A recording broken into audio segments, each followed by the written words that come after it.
قال اللي يزور حسين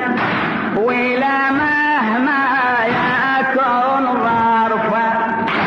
عاليمية ذهب يدفع رسم زيارتك كلفه دفعنا وكل شخص منا يشعر بعد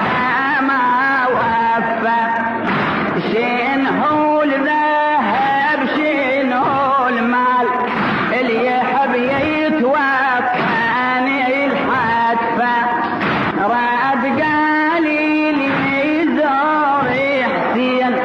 مني داين قيطيع شفة انطينا جفوفنا بالحال وذكرنا نزورك بلهفة عنك ما منعنا الخوف قطعة ومن